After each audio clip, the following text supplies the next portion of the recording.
স্ত্রীর সাথে ঝগড়া লাগলে মাঝে মধ্যে আমি বিরহের গান গাই। কখনো, কখনো শুনি। এতে কি স্ত্রী তালাক হয়ে যাবে?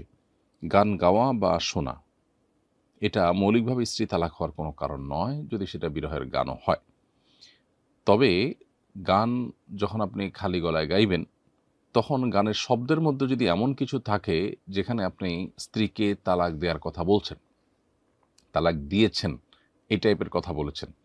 তার সাথে আর থাকবেন না, তাকে তালাক দিয়ে দিয়েছেন, এই টাইপের কথা যদি গানের কথার মধ্যে থাকে এবং আপনার নিয়ত থাকে, তাহলে তার উপরে ভিত্তি করে তালাক হতে পারে। আ তালাকে কেনাই হলে নিয়ত থাকলে তালাক হতে পারে। তালাকে কেনাই যদি না হয়, অর্থাৎ ইঙ্গিতসূচক তালাক না হয়ে যদি স্পষ্ট তালাক দিয়েছি এই টাইপের কথা থাকে গানের কথার মধ্যে, আর সেটা আপনি আ আ মানে জ্ঞাতসারে আপনি বলেছেন, এরকমটি হয়, তাহলে সেক্ষেত্রে তালাক হতে পারে। তবে গানের কথায় কি ছিল না ছিল এই জিনিসটা সাধারণত আপনার আ নিজে ডিসকাস করার বিষয় না, বরং এটা কোনো মুফতি, বিদগ্ধ কোনো আলেমের সাথে আলোচনা করে তারপর সমাধান নিতে হবে। তবে সাধারণ যে বিরহের গানগুলো থাকে সেগুলোতে তালাকের কথা থাকে না। অতএব সেগুলো গাওয়ার কারণে তালাক পতিত হওয়ার কোনো কারণ নেই, এবং সেগুলো শোনার কারণেও তালাক পতিত হওয়ার কোনো কারণ নেই।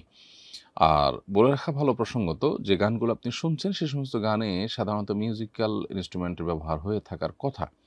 অতএব মিউজিক সহ যদি গান শুনে থাকেন, তার কারণে হারাম হবে, গুনাহ হবে। সেটি ভিন্ন আরেকটি বিষয় যদিও, কিন্তু গুরুত্বপূর্ণ। অতএব এর জন্য আল্লাহর কাছে তওবা করতে হবে, ইস্তেগফার করতে হবে, এবং খালি গলায় আপনি বিরহের গান গাইলেন, সেটাতে কোনো অসুবিধা নেই।